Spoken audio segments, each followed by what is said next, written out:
My name is Joe Bush. When I was a little kid, I spent most of my time working out in the fields, picking strawberries, raspberries, cranberries, and blackberries.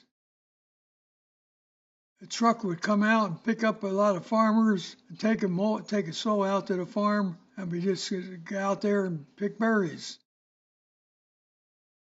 I think it was a penny for a quarter, pick the quarter berries. They give you a coupon. At the end of the week, the farmer counts out how many coupons you got, and you get maybe $5 for the whole week. When everybody was on vacation, I was on vacation out in the fields picking berries.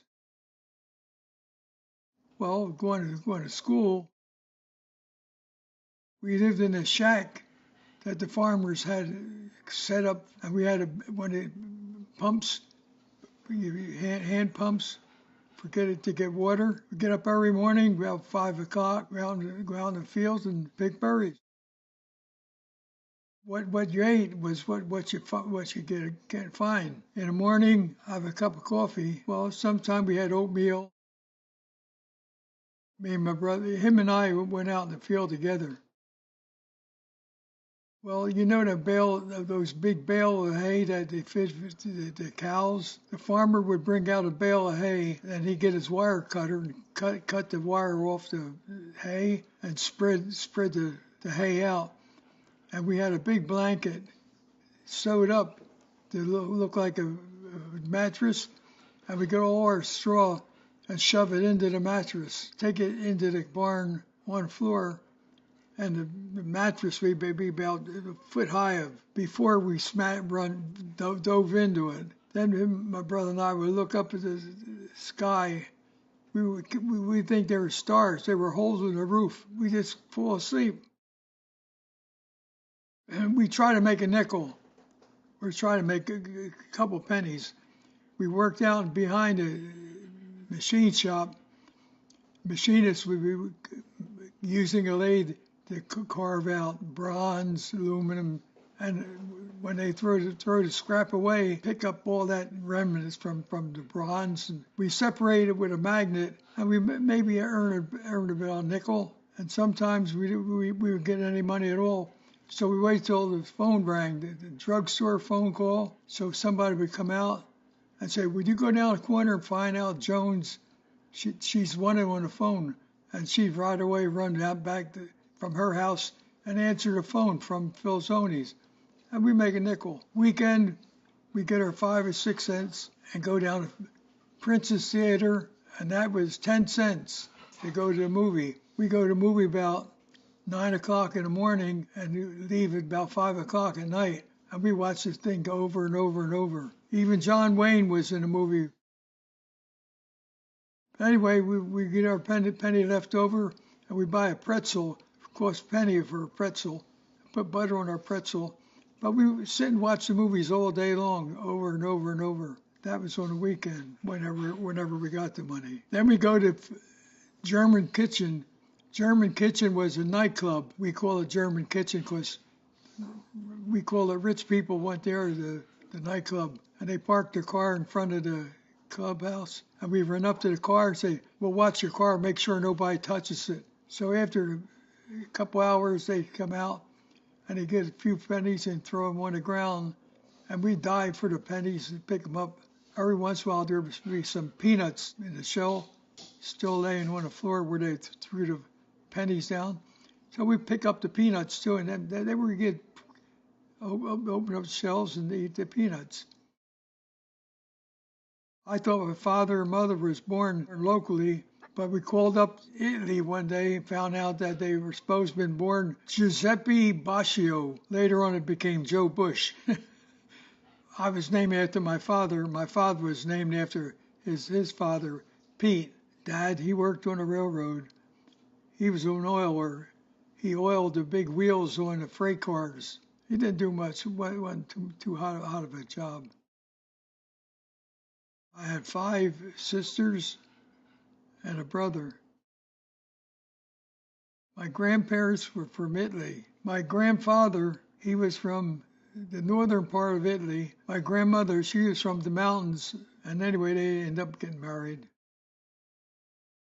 Well, when it was real cold out, but we didn't have no heat, so my brother and I got our wagon and we go down to the bridge where the freight cars used to pass through, freight cars with coal, and the grounds would be froze. So what we do when the freight trains go real slow through the freight yards, we would climb up the side of the boxcar, and we had our little bags with us, put it between our leg, and we get our elbows and hold the bag open, and we steal coal from on top of the freight car and put it into the bag until one day we got caught. Railroad detectives caught us.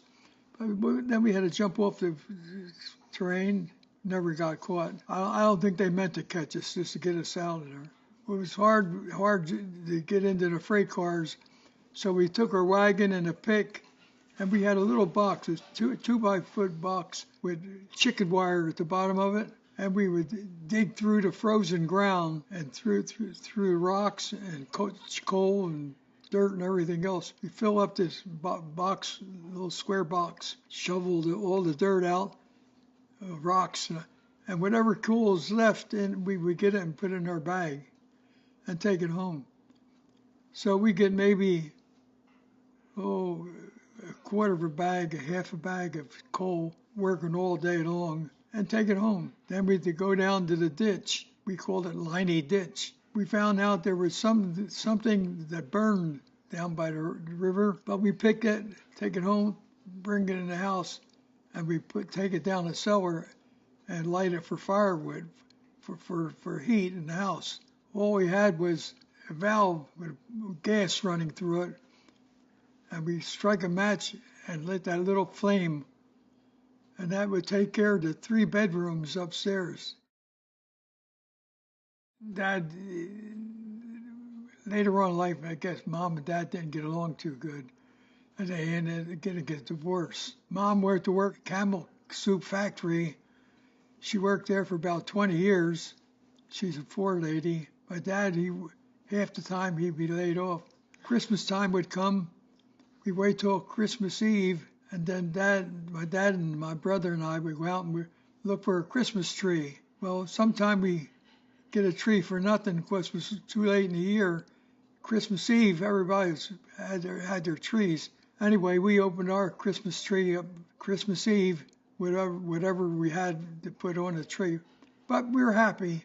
We hung up our stockings, had a chunk of coal into maybe a penny, an apple, a baseball for Christmas present. My favorite teacher was Miss Brady. She used to make my breakfast every morning. When we go to school, she would make my breakfast early in the morning before class started. She makes the oatmeal, and she would feed me my breakfast. And sometime there'd be an apple in my tray. I was about 10, 12 years old. That was Depression, 1928. John Leo. He was good because he would come over, bring a chicken over, or like you got to remember this was 1928, 1930, when nobody had a job and wages were $7 a week. One day my mom I think they were divorced then, and my mom and her lady friends and all, John took them to a Blackwood. Blackwood is a place in New Jersey. The men would come down and they would sing to all the girls. And this one guy, the woman kind of liked him, and I guess the men didn't appreciate him too much. John Leo and his friend Attilio went to Florida to look at their horses. They were going a week. When they come back, they found this guy, the singer. They found him alongside the curve. They wiped him out. They went to Florida to take care of their horses, the horse races. Everybody had a little side job. A roll of bills that would choke a horse. A little .45 pistol. Every Christmas, they would bring a bottle of whiskey to the house, up and down the whole street. One day, I had my 1931 Chevy Coupe. It didn't have no windows in it. It used to be plastic sides for the windows.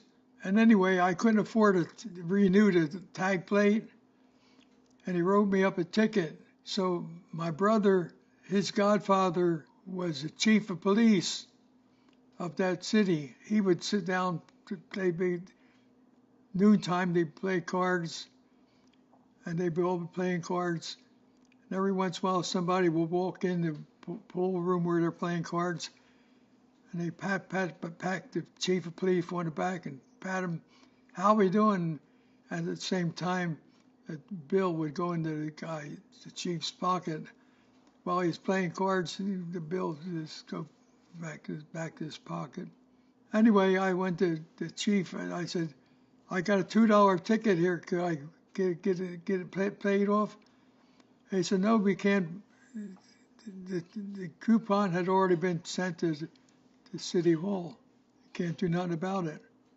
So that night, John come over to the house. John Leo, a friend of family. Big knock on my door. I went and opened it, and there's a big black cop. Whose car is that parked in front of the house? I said, "It's mine. We're going to give you a ticket." And they wrote me up. And John come out and said, "Who's it?" John is a little guy. I showed him the ticket that the cops wrote up. He got a hold of that ticket and he started staring it up. I said, "You can't do that. It's already identified in the City Hall." John tore it up. Nothing ever happened to it. So I bought my car for $20. And when I sold my car, I got it for $25. I made $5. A Chevy Coupe, 31 Chevy convertible. I call it a convertible. It had a rumble seat into it. So anyway, when I became 16 years old or 17 years old, I started looking out, trying to help the family out, low income. I got a job at photo development. So I became a photo finisher. I mixed my own developer, hyposulfite, bromide, developed a lot of pictures for the New York World's Fair way back in the 1930s. Yeah, I developed a good picture of Carmen Miranda. And I took a picture, a negative, and I had two girls printing the negatives for me. And they said, "Joe, we're sending a couple extra copies down. Save me a copy, I want a copy." And the other one said, "I want a copy too." So I would develop maybe in the course of a day, maybe 1,000 pictures. Well, I had a big job. My wages were $12 a week. And my take-home pay was $11.76. And 24 cents went for Social Security. So then I got tired of doing that. So I went working the shipyard as a landing craft mechanized building barges. And right about that time, Pearl Harbor broke out, and the shipyards were going full brass. And then them days you make $50, $60 a week. Boy, you're living high. So I worked in the shipyard, building barges. I got tired of doing that because I kept getting welder flashes, burning my eyes. So then I went to Philadelphia. I said, "I want to join the military." He went to Naval Reserve Center. He said, "Well, wait till your enlistment come up." I said, "No." He said, what do you got open now?" He said, "All we got is 6-year enlistments." I said, "Okay, give me 6." And I signed for 6 years in the military. And from then on, I was in the military. After I signed up, I went home. I said, "Mom, I just joined the Navy." She said, "Oh, that's good. You know, there's a war coming on and this and that." I said, "I joined for 6 years." She said, "Well, what'd you do that for? Why didn't you just join for the enlistment?" I took my first ship. They broke us in on a battle wagon in New York. We took the New York to Trinidad. for shakedown. I started out in boot camp. 3 weeks. Boot camp was 3 weeks. And that's in 3 weeks. All I know was they put me on a ship. Anyway, I was in the three bunks high. This was 52nd First Avenue, Brooklyn, New York. That's where they had armed guard. I was in the armed guards. And they woke me up about 2 o'clock in the morning and said, "Bush, get your dress. You're going on a ship." I said, "What for?"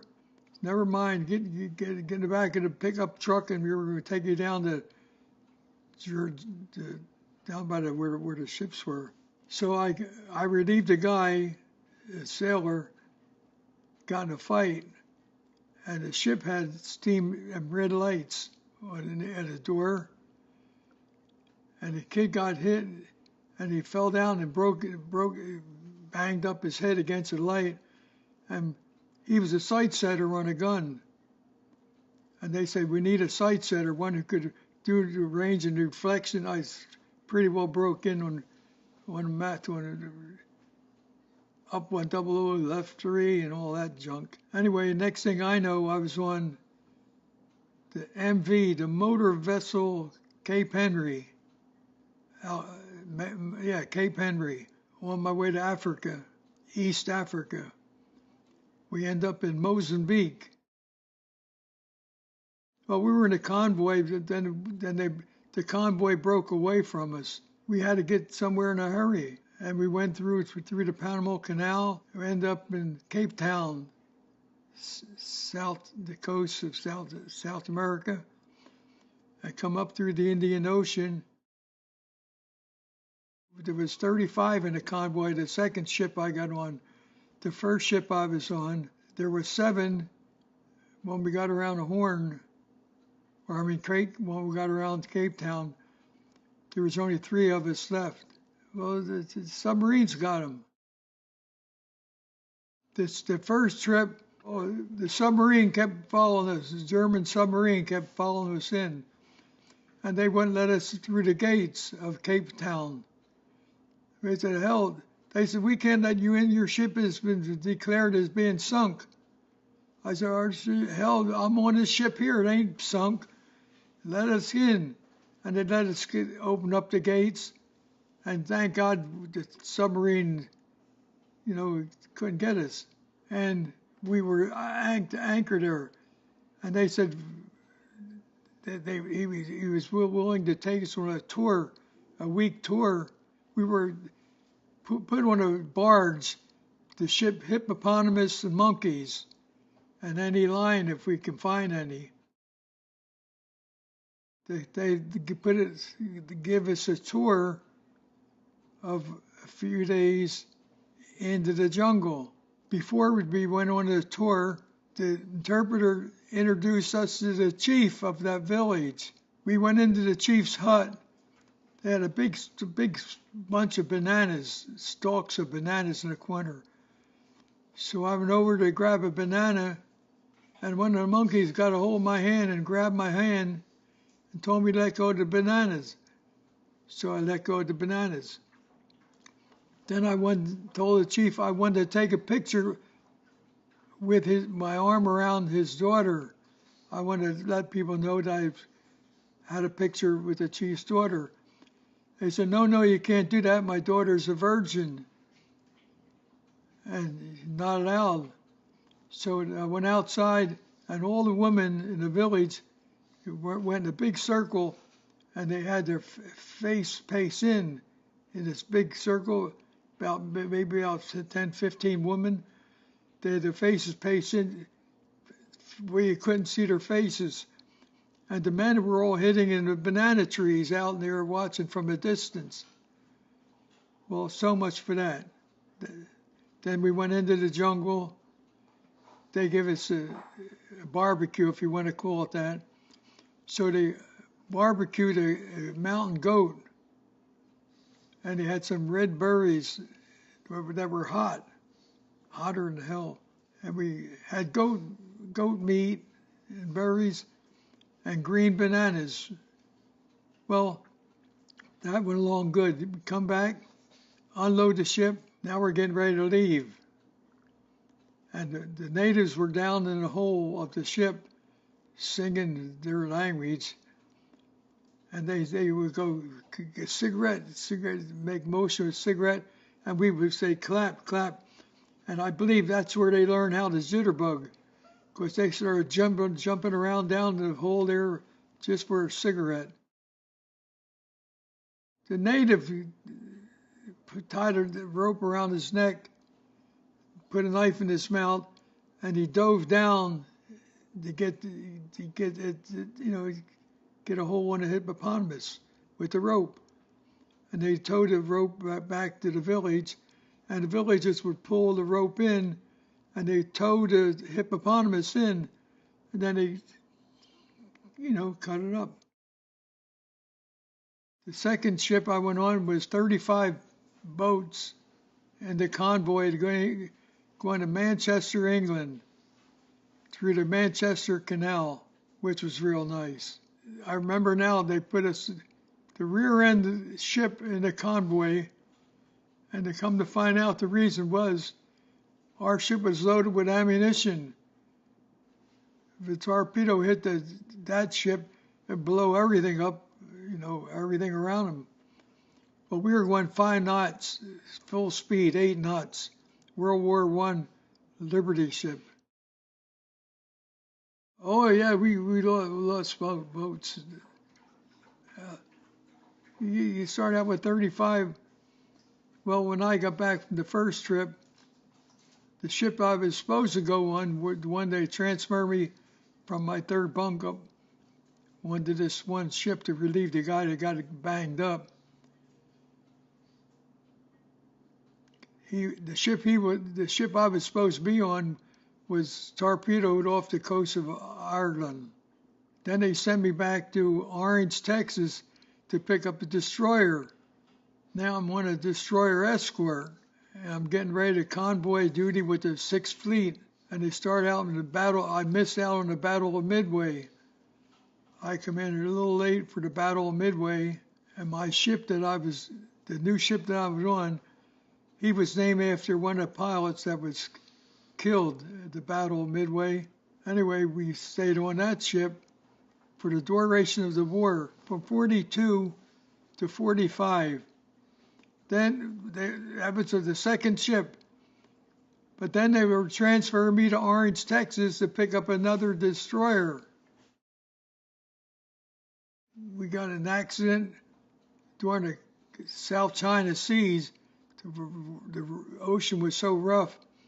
An aircraft carrier, and we were a little destroyer, 50, 60 feet high. Wave would go up the mast of a ship, go to port side, to the right starboard side, and it would hit the ocean. The ship would roll about 30 feet. Anyway, as the ship was rolling, we had a 5-inch gun that was elevated up forward. As the carrier went up, we went down, and as the waves changed, the carrier started going down, and we started going up. But the gun barrel of the 5-inch gun went through the flight deck of the aircraft carrier. And we said, whoopee, we're going back to Pearl Harbor to change guns. They took us back to Pearl Harbor to relieve us on the O'Brien ship that had been torpedoed.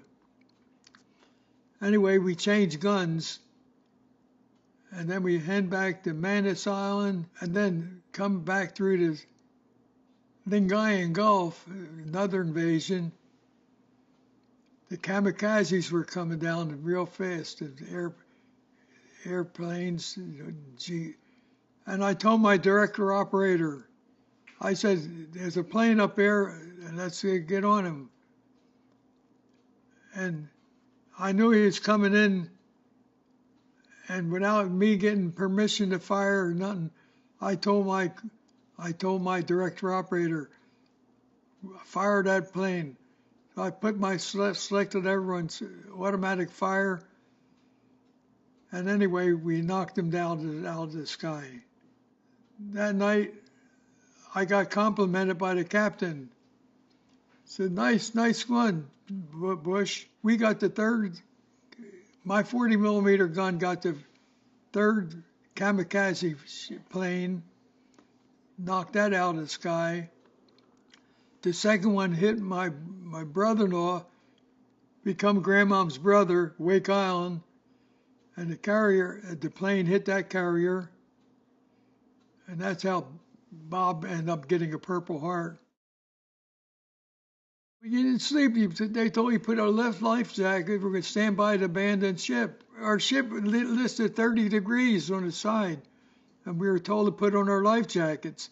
Good thing we didn't jump overboard, because the ship it broke loose from the carrier again, and eventually the waves leveled off the ships a little bit.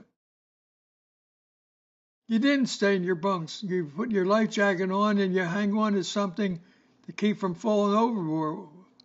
During a normal condition, it was always so rough. You slept in your bunk. You put your bunk was built on 4 chains. So you wrap your arms around the 2 chains in front, and you wrap your feet around the 2 chains in the back. Then when the ship rocked and rolled, this part would hang on to your body, and when it rolled the other side, your arms would hold you back into your bunk to the other side. We get a command. O'Flaherty, you're detailed to go out and pick up 600 600 people that were in the water. Anyway, they detached us from the 6th Fleet, and we were going 600 miles fast as we could, and we saved all them people that were, that would have drowned. That was in the Lingayen Gulf. Anyway, we brought a couple of piles back to our ship for safekeeping, and he was shivering all, and I put him in a bunk below where I slept, and I gave him my blanket to put over him to keep him warm. The next morning he was dead, and we shipped his body back to the aircraft carrier. A little episode about Cape Henry. I was on Liberty one night when Cape Henry was this Indian Joe, we called him. So we went on Liberty. He said he wasn't feeling good through the Mediterranean. We were going our way back to Africa. Woke up in the morning, Indian Joe was dead. I don't know what he died from. Laid him out in the armory, put a clean pair of dungarees on him, and we got a big flat board, put him on a plank, put a shell between his legs. We said a little prayer for him, and then the ship made a big circle to make the waves kind of slow down. And as soon as we made our turn, then we lift up the plank, and he zipped right out into the ocean, and we took off and left him there. And then, after we hit Lingayen Gulf, then the big invasion come in with Iwo Jima. Then I got involved with Iwo Jima, where they hung the flag up, and we got close enough within a mile of the bank, and the big guns were firing over our head, the 16-inch guns at the island. And then we finally beat Iwo Jima, and right after Iwo Jima came Okinawa. We invaded Okinawa. Then the kamikazes coming down. Boy, I mean, they come in. Firing, guns got hot. We fired them all right. I've never seen an aircraft carrier take off without moving in the ocean. There was supposed to be a whole fleet of Japanese submarines coming in to break up that invasion of Iwo Jima going into Okinawa. Our planes knocked down a lot of airplanes. So somebody said, "Bush, the war's over. The war's over." I said, "Bullshit, the war's over. Them Japanese planes are still coming down." We were in Okinawa when Roosevelt died. He was the one that was on the Churchill, Roosevelt, and Stalin. Remember when Communist Stalin was alive? Korean War is when I was transferred onto the Quincy. Anyway, we were on a third Quincy, lucky. Invasion of the Philippines. That's right, I was in invasion of the Philippines. In fact, I got a medal from the Philippine Liberation for liberating the Philippines. With some English guy was with us, and he was bragging about England. What a good country England was. What a better navy they had. Anyway, we got the guy drinking pretty good. Then ended up going to a tattoo shop, and he ended up painted the tattoo flag on the guy's back, American flag. We kept drinking. Then another time we were in the Philippines, in Manila, had a party, invited all the Filipino women to the party. It's a Navy party, and the girl would have all their brothers hide underneath of the tables, and they'd be stealing the hot dogs from the main table, and pull them down underneath the table and start eating hot dogs. Oh yeah, I got in a fight. Come in Manus. We were coming back from a 3-beer party. We supposed to have 3 beers apiece. Well, we all got in the barge to go back to our ship, and some English guy was smoking a pipe. I think the smoke got my way, or some had me call me chicken shit for not smoking, and we got in a fight. And the guy that we got in a fight with, we had the officer aboard, the guy that's, you had to always have an officer with us. He picked up the guy and threw him overboard. And the officer said, ceasefire, stop the barge, man overboard. So we picked him up out of the water, got back to my ship, and we had Jacob ladder. He had to climb up a Jacob ladder. That's a rope ladder that hangs over the side of the ship. Anyway, I start climbing up, and the guy grabbed me by my dungarees, held on to it, and I was going up the ladder, and my dungarees were coming down. Pulled my dungarees off, and I'm climbing up the ladder, and I'm aboard ship, and I said, request permission to come aboard ship, sir. He said, Bush, get the hell down into your quarters down below. It was interesting. I was going up for second-class petty officer at that time. Well, we were coming into Gibraltar, the mountain of Gibraltar in Spain. And the guys were, they were hungry for a drink, hungry for women. It was just about the time I had gotten married. That my wife, and anyway, everybody sitting down into this big nightclub. It was three tiers high, the main floor and then the floor above it. So I was on the main floor, and the guys were all getting their women they want, drinking and getting the woman they want. You're buying them drinks, and they're entertaining with you. She's sitting on my lap, and she started charging me $35, for a little nookie. I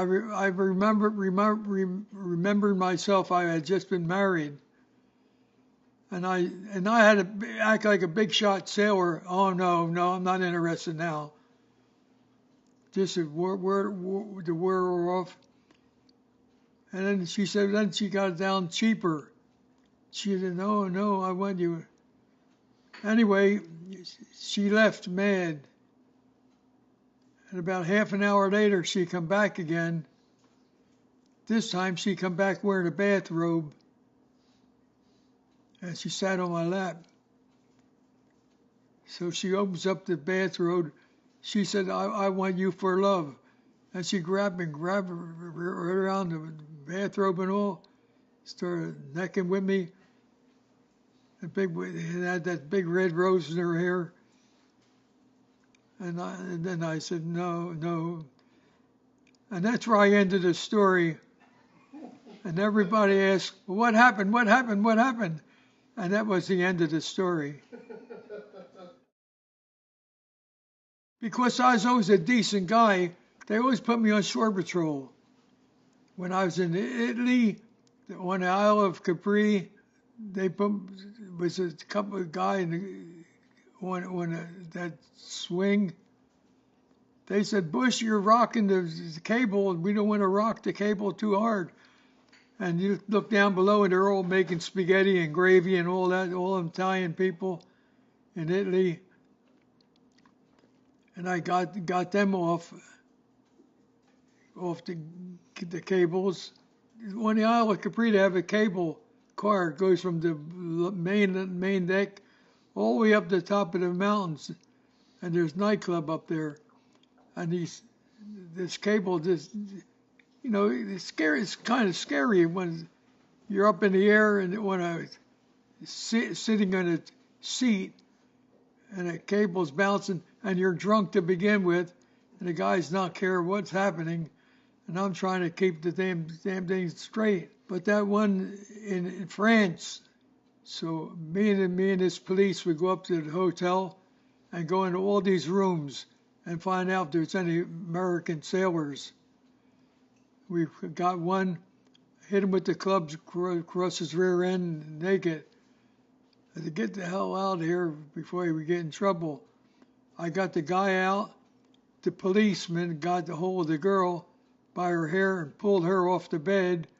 And while he's pulling her off the bed, she's reaching over for her $5 on the dresser.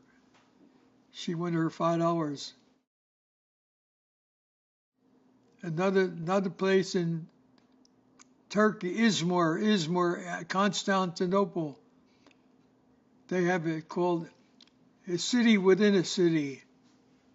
In other words, if a woman fouls up on her husband or something, the husband is allowed to transfer her to the city within a city of all these people that were in trouble. And the bartender and whatnot could go to the city and say, well, we had to rent five or 10 of these women out. And they would rent them out to the guy that wanted to borrow the woman. After the Korean War, I came back to San Diego to push boots. I pushed 3 companies of boots, and I taught on television for 1 year, on commercial TV, went through management minding, through management classes. I lived with old Angie and old Andy. She would take care of me. That's when my first wife passed away. She used to work for a company that ground wristwatches for the Air Force, but she didn't wear a bronchial tube, a mask.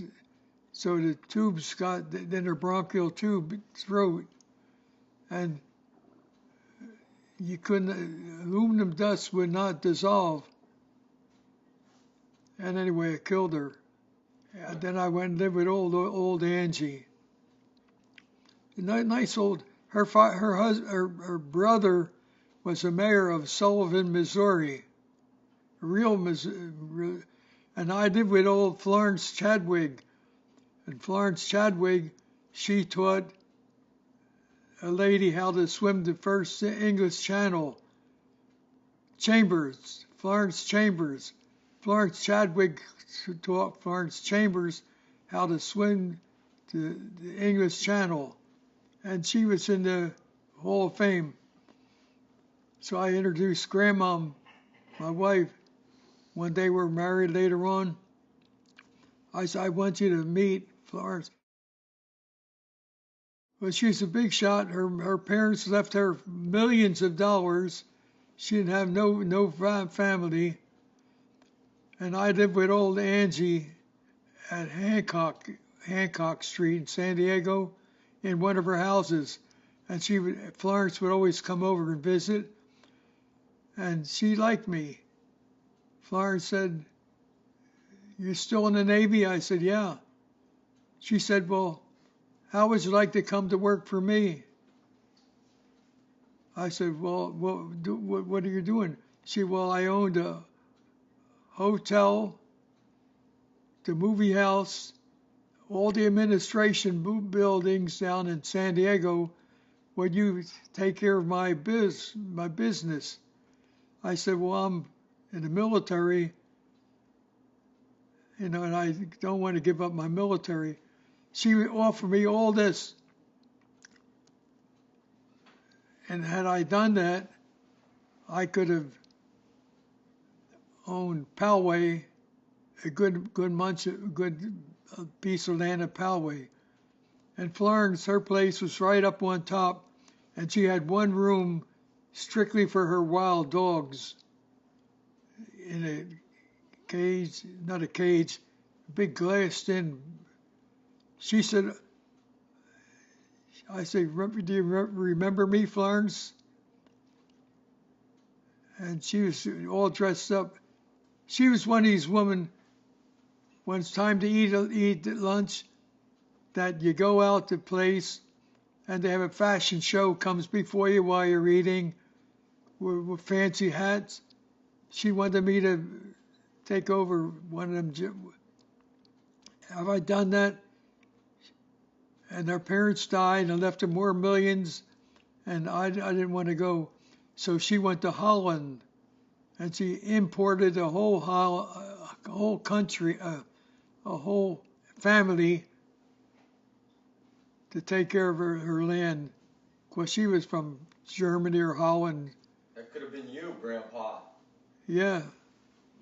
Did she remember you? Well, she said, I remember Josie. She called me Josie. I lived in Guam for 2 years, chief of police in MOG 10. I was in charge of a bunch of CBs in Guam at base 18. I lived in a Quonset hut, an elephant Quonset hut. My house was built on 4 coconut tree stumps, wooden platform, cutouts for windows, no windows or screen or nothing, just cutouts. You can see the bugs running through the floor, 2x4s. But I lived there with Betty for 2 years, and I liked it. Water buffalo, it rained about twice a day, but Pete Silos had a bunch of kids and had a lot of red ants. And red ants are hungry as son, but are hungry. So I took care of all the red ants. I went out to the dispensary, and I got some medicine, and I gave it to Pete Silas. I said, Pete, here, cut the hair off your daughter's head, and put this medicine on her. So he did that, and he would invite me to his parties, his fiestas. They would have chopped up fish, chopped up all kind of meals into the ground, covered them with banana leaves. And then he had tuba. Tuba was a kind of a drink that dribbled off the top of a coconut tree. You climb the coconut tree, cut the top off, and you get the dribblings of it, and it'll get you drunker than a skunk. Because Joe Goodman, another sailor, he drank some of it, and I never seen a guy pass out with his eyes open and a smile on his face. So I carried him back in a truck.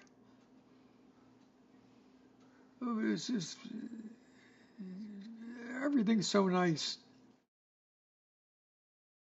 Then they put me on another destroyer, the Hollister, the USS Hollister. And if you remember, she was the one who got hit by a kamikaze, killed 13 people in the chow line. Then from the Hollister, I went on to the Maddox. Hell, I was on a lot of ships. And I spent the whole Korean War on a heavy cruiser, Quincy. The only action I seen was when them planes come in, get on the airplanes, get them close enough, and then they know we're ready for them.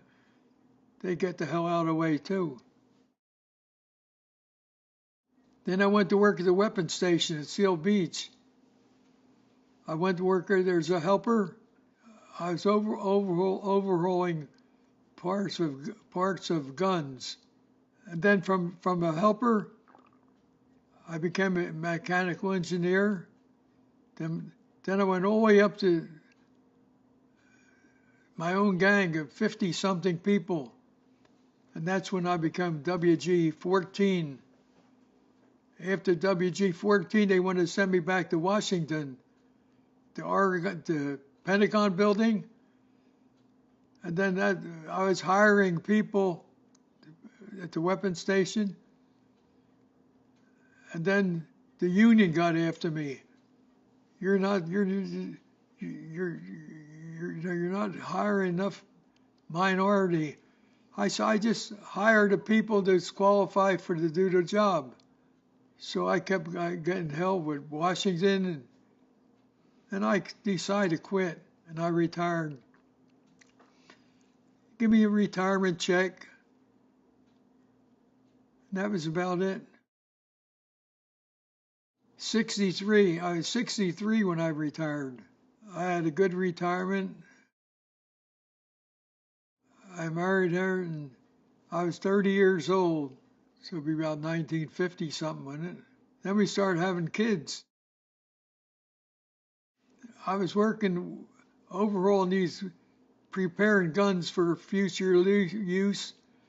Take the things apart and put cosmoline oil through them to preserve them for next many years for later use. And one day some chiefs come up to me and say, "Joe, I have a girl here I want you to meet." And my first wife had just passed away. She said, "I have a girl here I'd like you to meet. Keep your mind occupied. Her husband just left her and had to give her a baby. Would you take her out?" I said, "Yeah, I'll take her out." So I started going with her for a while, about a year. We go to nightclubs, and Betty, my wife now, and here I'm not married to her for 57 years. 2 68-year-old boys now, twins, 3 grandchildren, and 3 great-grandchildren. That's what scares me too. I always bring up my past. Sometimes it's rough. I said, what could I do? What could I have done to correct it? I had a lot of rough parts in my life. Go to bed feeling good, get good sleep. Never try to get too upset when you go to bed. To me, I always say a little prayer before I go to bed at night. I thank God for everything that I've got, which I didn't have much of anything, but I was thankful to forget little things that don't mean nothing. But I always remember the more important things that it's in my mind that never leave. But to live a good, clean life, always positive. Okay. Enjoy what you do. Be around good friends. That's very important. Be around good friends. As I walk now, people ask me the same questions. To what do I contribute my longevity to? And I say, try to be calm, reason things out, remember good things, remember the past. I always remember the past. I got letters there from half a dozen different captains and Secretary of the Navy congratulate me for what I've done in the past, for doing this and for doing that. Even my boss said, I can't figure you out. I can't figure you out some of the things. You seem mild, but yet things get done. So I listen to people talk. I absorb part of what they're saying, which is nothing, But I always remember one or two things that you never forget. My earliest memory was one cold winter night. My dad was drinking, and we had to have wash some clothes, and they had to be dry. So we hung up the clothesline in the kitchen and hung up clothes in the kitchen so they can dry up. And my dad would come home half looped, and he would act like he was a salesman. He said, "Oh, look what I got! Nice underwear for sale." And this, and he's half looped, and we thought it was funny because in them days, what little bit of entertainment there was. Why, I was maybe about 10, 12 years old. Yeah, the first car I bought was 1931 Chevy Roadster, and I used to drive this car to work. But before I drove it, I had to make sure that the radiator had water in it, and made sure I had something to clean the wind. I didn't have no windshield wipers. They were gone. The side windows, they were made of plastic. The windows in them days were made of plastic. And me and my buddies would go to work. One would drive, and his job would be cleaning the snow off the front windshield. No seatbelts, no horn, no seatbelt, no nothing. One of the first show was Clara Bow, Rex Bell. I guess I was maybe about 10, 11 years old. Wow. And then that was no color, Right. and was no sport, no talking either. And then later on came Perry Como. But the greatest things I've ever had when I had a good family, a good close family, and my family, left. First my sister left, then my brother left, then my sisters left. And the best thing now, I got Don and Debbie. I like the military. You ask me what I like, I'm real proud of wearing my uniform. But that was my biggest achievement, become a chief.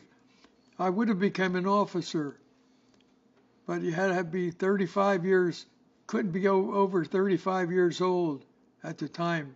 I was going up to be an electronic technician. I went to college to learn how to. I took a 6-month course in electronics, and I learned quite a bit about. I ended up being very close friends of mine. Ortiz, remember John Ortiz I told you about? He became a very close friend of mine. And nothing was any better than working out in the field and getting home to start your wood fire. What we did, dig a hole in the ground and put a piece of metal over the top of the hole and put a pot of water. Start with a pot of water, and from there you decide what you're going to eat. The meaning of life is stay healthy and don't get excited. And excited is what kills most of the people.